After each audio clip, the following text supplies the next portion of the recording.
It's going to be the next project. This is another cuckoo clock from someone at work, a coworker named Lisa.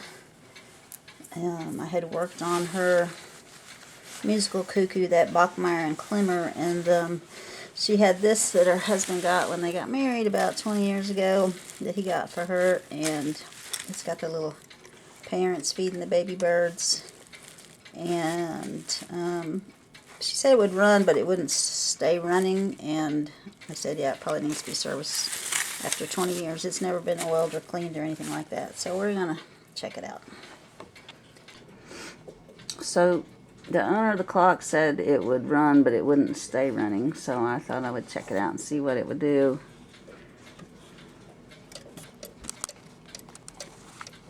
I oiled the back side and adjusted the crutch wire a little bit to get it in beat, and it's not got great movement on the pendulum. It does slowly slow down and stop. The date code on it is, what's it say? Can't see, it's too early in the morning. See, it just slows down and stops. It's a I can't remember what it said. Whatever it is, it's got the letter, and it's for 1984 or 2004. And she said her husband got this clock for her when they got married, so it was 2004, and that it hadn't been serviced since they had it. But when I open it, I see this little sticker.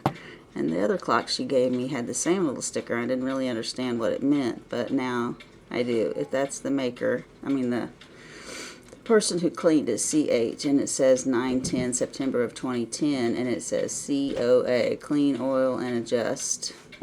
So it has been serviced one time when it was 6 years old, but it's been almost 15 years since it was cleaned. And so if your clock is acting like this, it needs to be cleaned. Everything is adjusted right. Nothing is rubbing or touching. There's no reason for it to stop.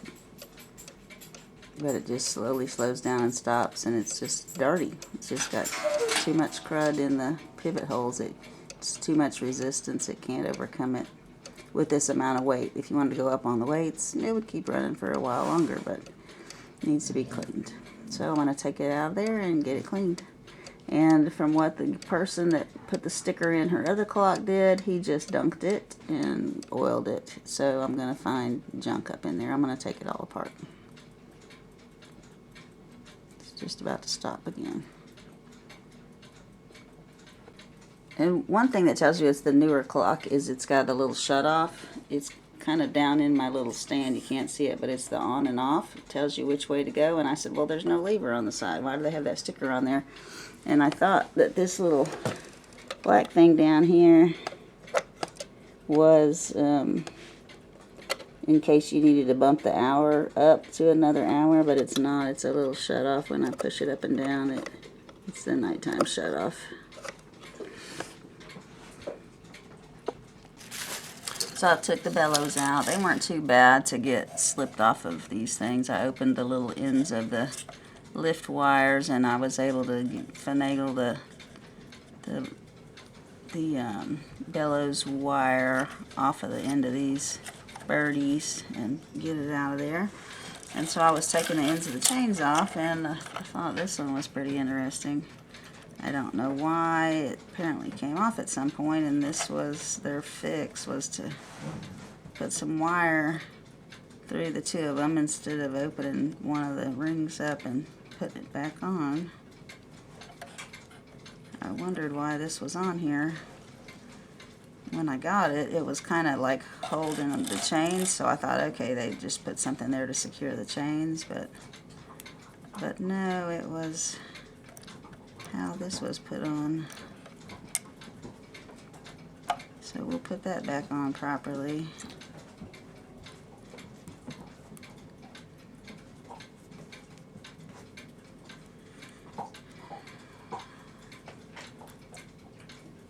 And I've loosened the Cuckoo, so I'm ready to take this out of the box. And in looking, yeah, it's pretty dirty. These need to be cleaned up too somehow. They need to go in the ultrasound. I've got Phillips head, Phillips head, Phillips head. They're a little bit mangled. No screw at all in that one.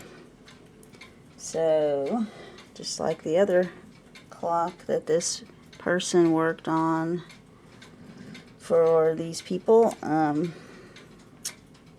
he changed out the mounting screws. Why, I don't know.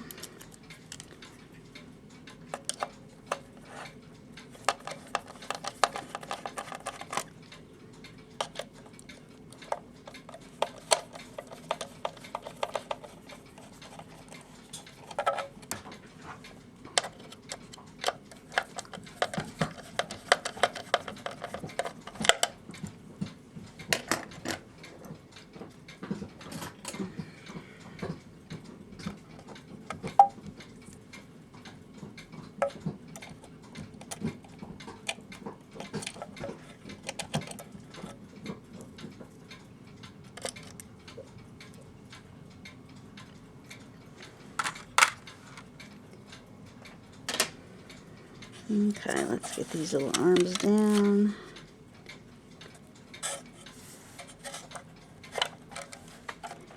I don't know, I'm going to have to take that off to get it out because it's not going to fit through this hole.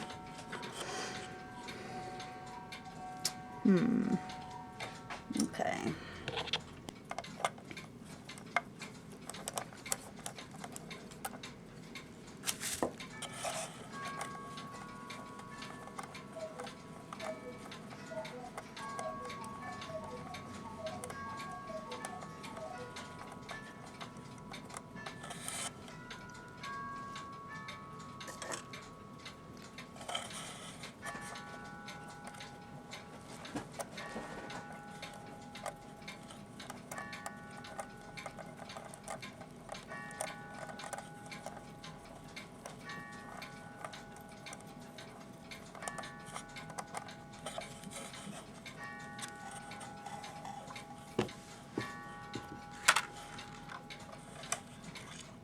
I guess it would slip off of there. You don't have to take it off apparently.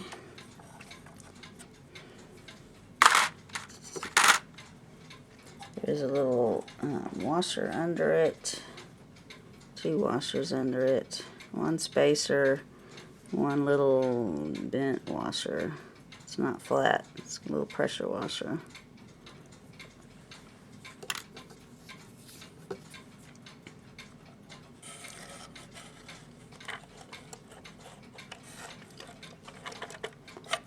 What am I hung up on? Oh, I didn't take the hands off. Pardon me. I got ahead of myself. I loosened the bird.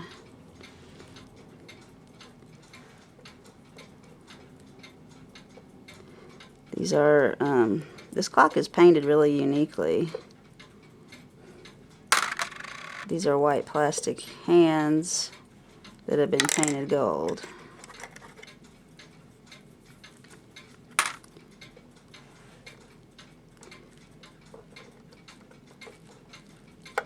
And that one's not going to want to come off. It's just turning backwards. And I've already loosened the movement, so I caused a problem for myself. Oh, it came off. Alright, so that's just come loose from the hand. The minute hand has a, the washer with the square hole. I thought it was screwed on there, but that was just part of that other hand. Okay, so now we're loose.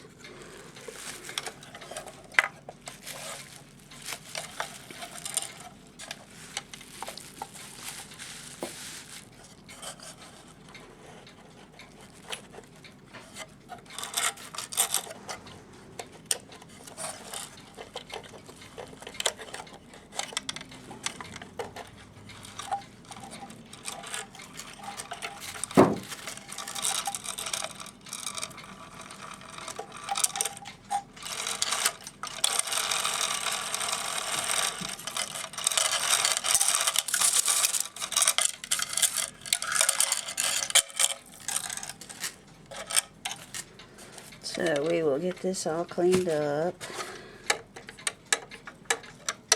It's a little dirty, but that's what happens when it hangs on the wall.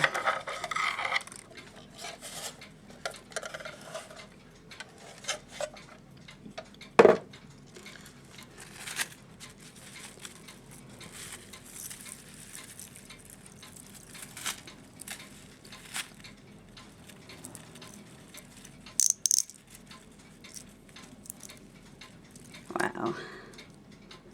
Yeah, that'll keep your clock from running if you got goobers in it.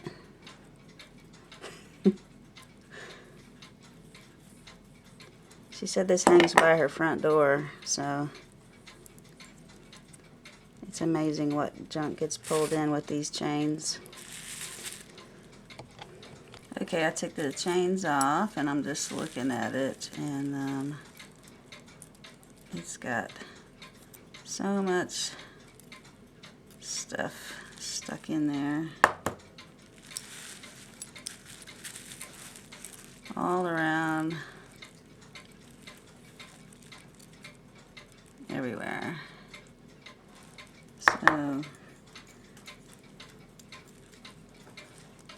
when it gets cleaned, it will be much happier. I'm guessing they have a very hairy dog or a cat.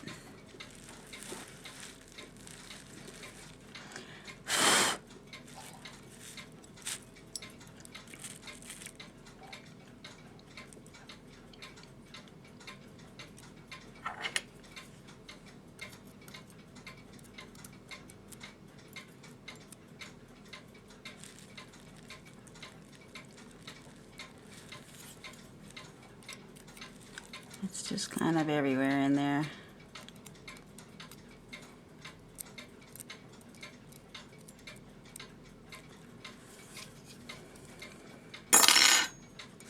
Alright, let me get this little guy apart, get him cleaned.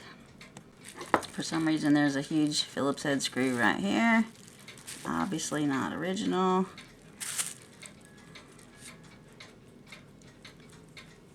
There's the little birdie. Got little decorative stuff right there around his neck. Kind of cool. No maker's marks on this clock. It is a GM number of the 188, and then below it is 169 number. And the date code is S. That's what I couldn't see with it in the clock still. It's a 25S date code. So you can Google that and find the date codes online.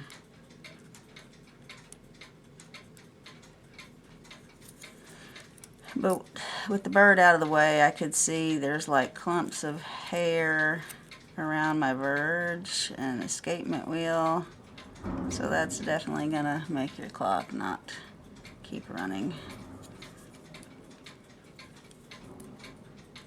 Just lots of hair everywhere.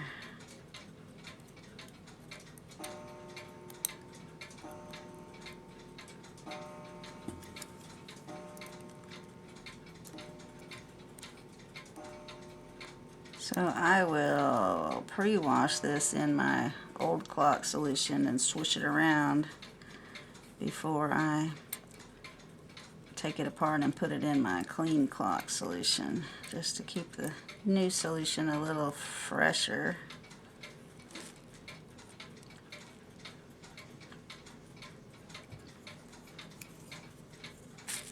This is probably how my clocks are going to look in a few years with all my dogs.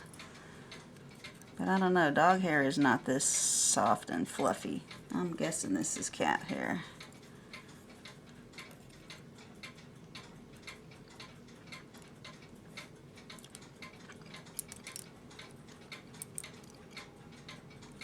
Alright, got most of the big clumps out.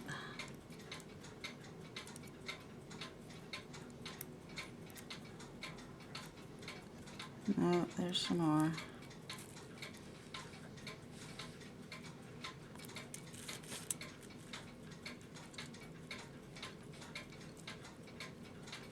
Definitely not going to stay running.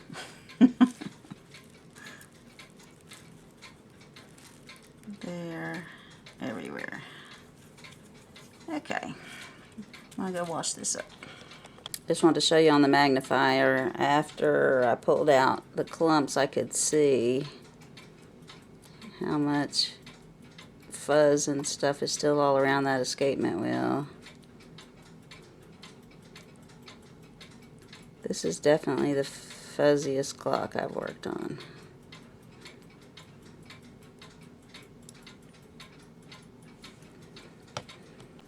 And I gave it a quick swoosh in the clock cleaning solution. Less than a minute, sloshing it around just to clean it up and kind of pre-clean before I take it apart and put it in my other clean clock cleaning solution, the ultrasound. So it does a decent job.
This wheel has no little screw on it anywhere.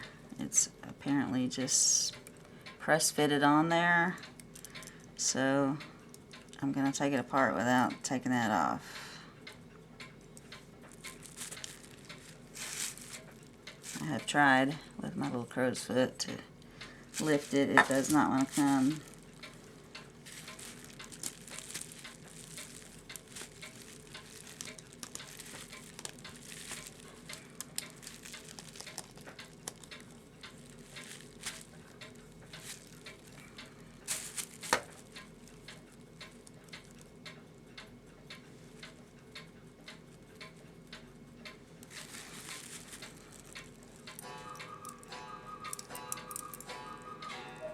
This is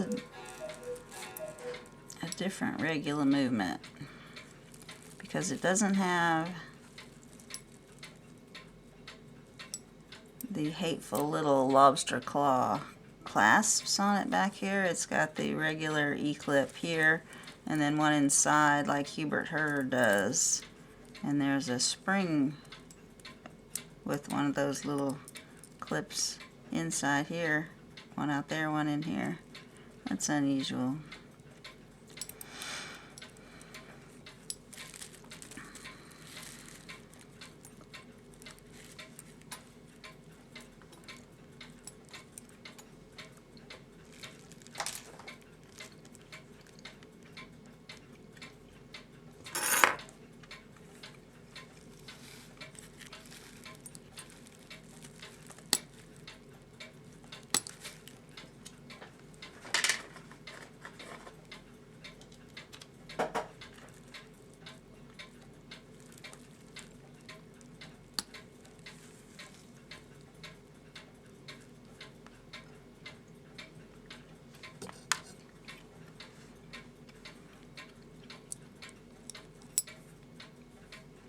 That's oily.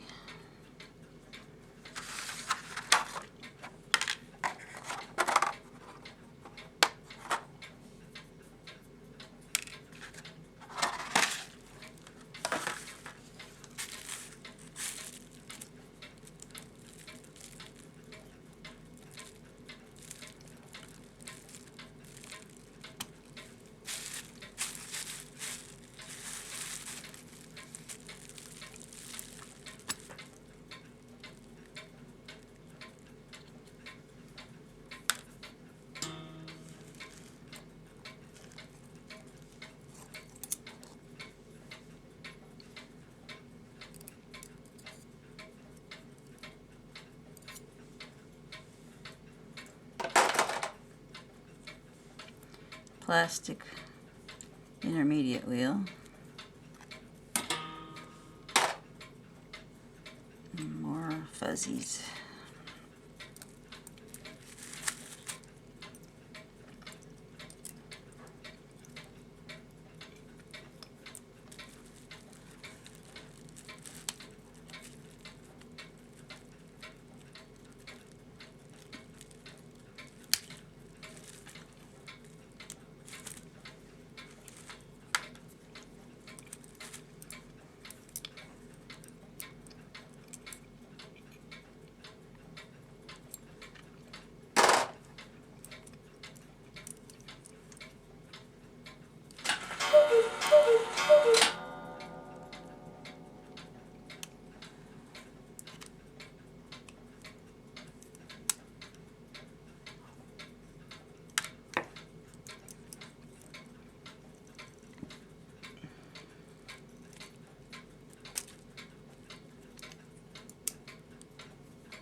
couple cracks in this.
Plastic.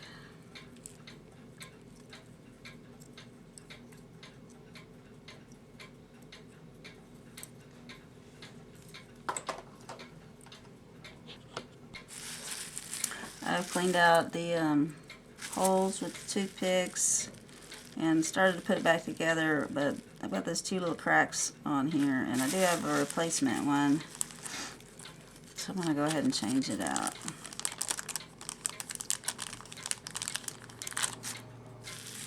It's the same, it's got I.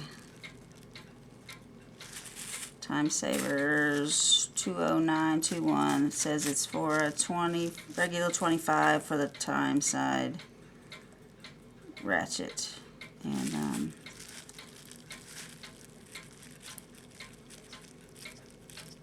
we're just going to change it out.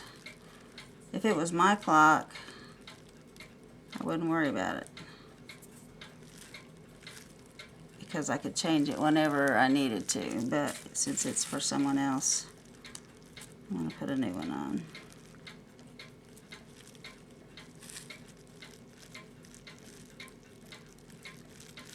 They are snug. I can see why they crack.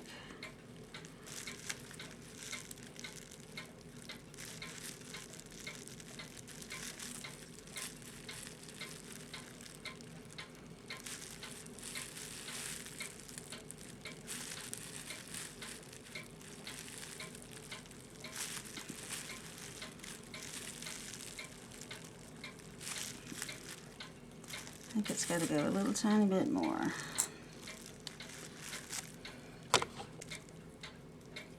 I've got it where the metal is just barely above the edge of the plastic.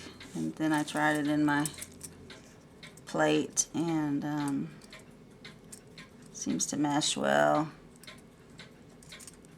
If I don't pull it out, it's meeting pretty evenly with it, so I'm going to leave it right there and put the rest of this back together.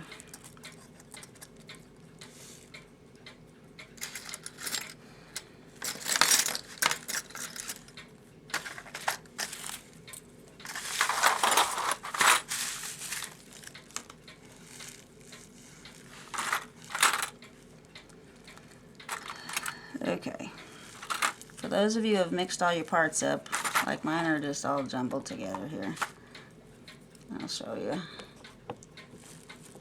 They're all just in a big pile. But it's easy, and that's how I put them through the ultrasound, just one big, all one time. I did the plates separately, and then I did all this stuff together because my ultrasound is small. But there's only 3 wheels on each side. One is the great wheel. You know, it's pretty easy to tell which one that is, the one with the ratchet on it. It goes at the bottom, and then you got 4 other wheels. If you have a wheel with something funky on it, like this lever or this warning pin, that goes on your strike side. That's going to make stuff happen. If it's just a plain wheel, nothing attached to it, and I know this one's shaped a little bit different, but there's nothing special attached to it, that's your time side.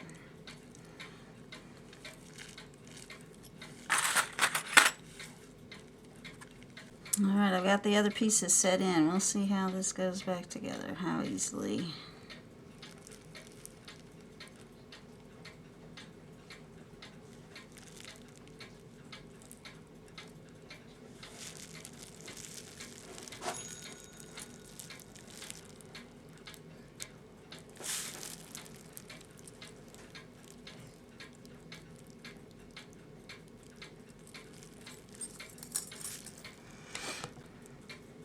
Didn't give me too much trouble once I took the second wheel and put it in the top and put them both onto the plate. Or you can build it upside down and put it together that way if you've got pieces that won't come apart.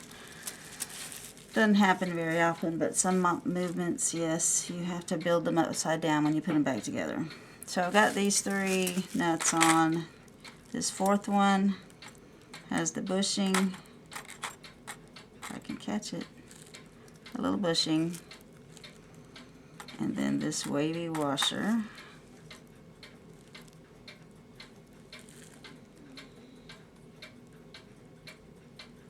And this bushing is the same size as this hole if you're missing your bushing. And when you put it on with the washer, it is flush with the top of this little piece of metal.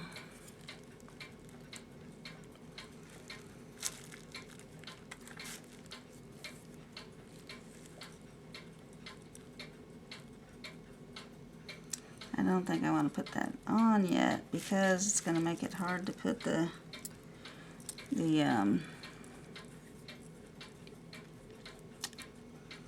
little E-clip on the post that goes under it. So I think I will leave that one off until last.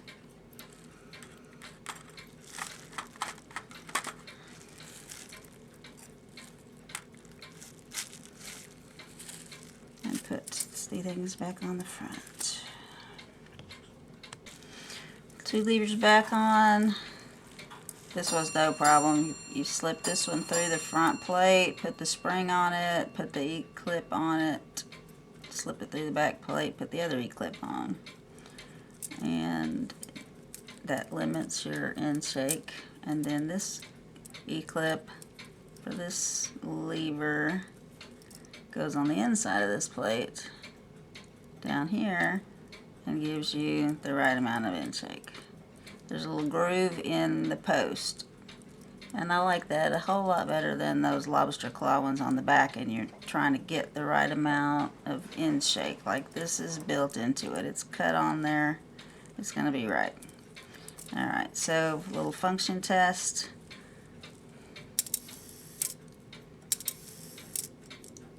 I put these on and then make sure that this second wheel black bar that's attached to it inside, it's a cam, is going side to side, and that my warning pin is up here toward the top, and then I gently set this on where I think it's going to be and do a function test.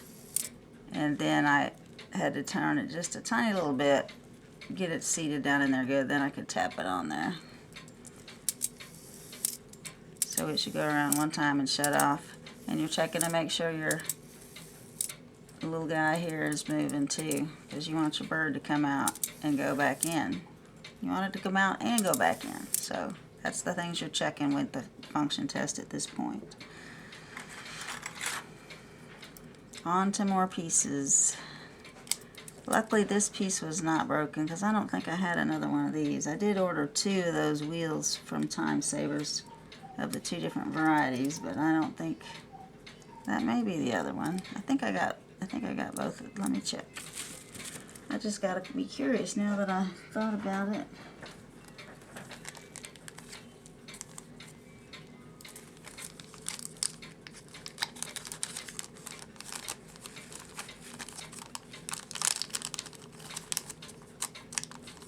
Nope, this is not the right one, because this one has the built-in pinions, and this one has none.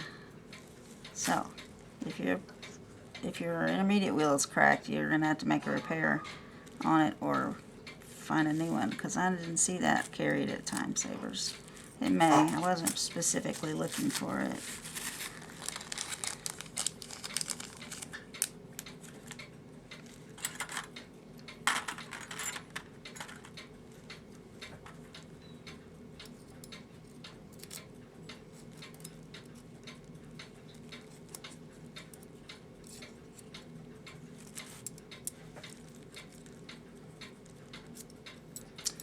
I like to set this up in the 12 o'clock spot. I like to not have it hung behind the teeth. That's not going to work.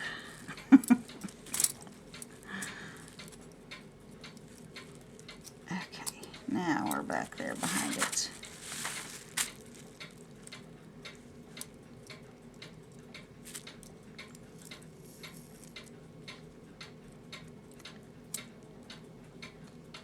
And probably right about there, maybe one tooth more.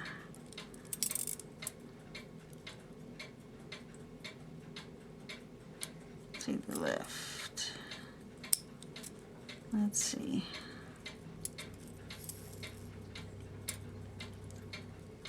That's falling in the notch good.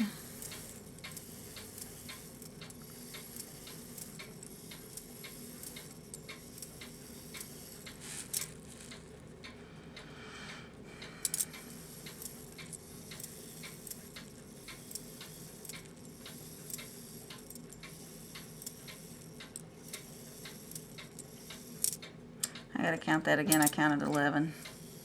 1, 2, 3, 4, 5, 6, 7, 8, 9, 10.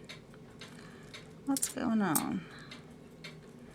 I think my little tooth may be too close to these teeth. That little pin is too close to the teeth, and sometimes it's catching because I had it leaned back to show to the camera better. So let's see how many it does this time. 1, 2, 3, 4, 5, 6, 7, 8, 9, 10, 11, and 12. Okay, let's see. If I sit it up real tall, it falls past it.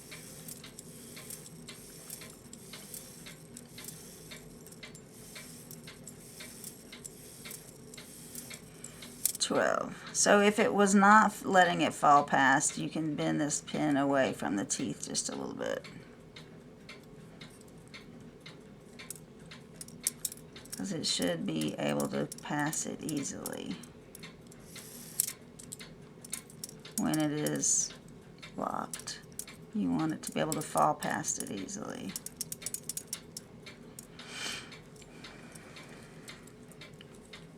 Alright, one more for the front.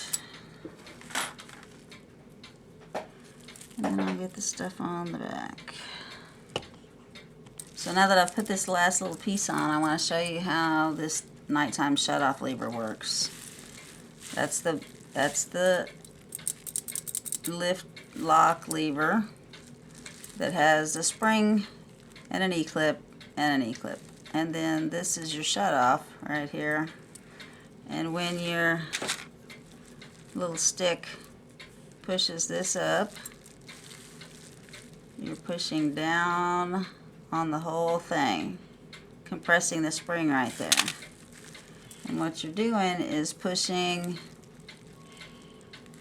your rack stop lever forward, and it's not hitting on your hurricane symbol anymore. So those hands can turn all night long, and no strike is going to get triggered because it's bypassing it. Then when you take that back off, the spring pushes it back where it activates it again, and it lifts like it's supposed to. So that was pretty different. Cool little feature of this one. I haven't worked with one like that before. So I want to make sure it's contacting good once it goes back.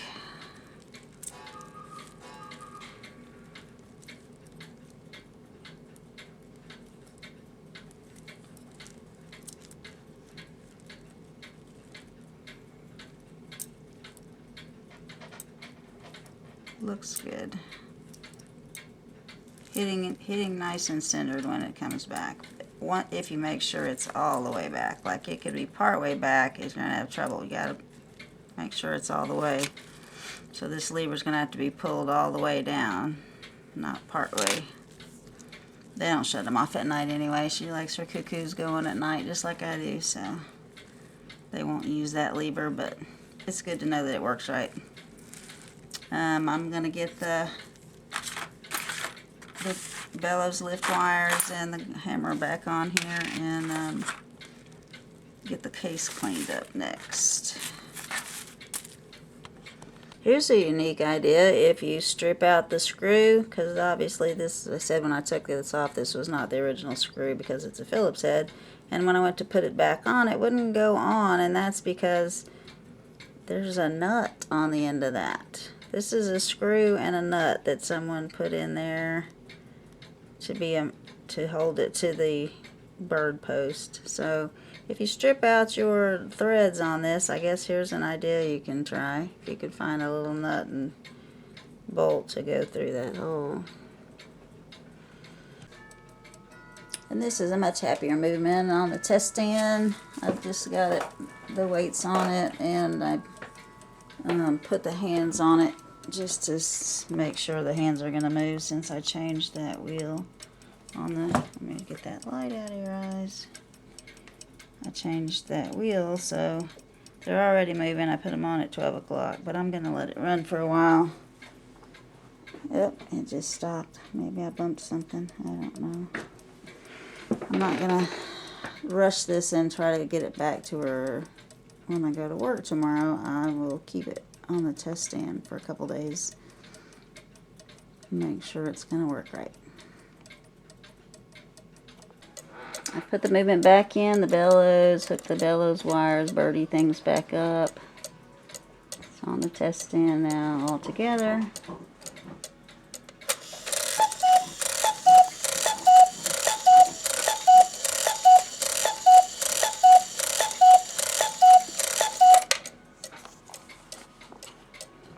So here's what it looks like up on the wall. It'll be here for a couple days for the final testing, and getting the pendulum adjusted right.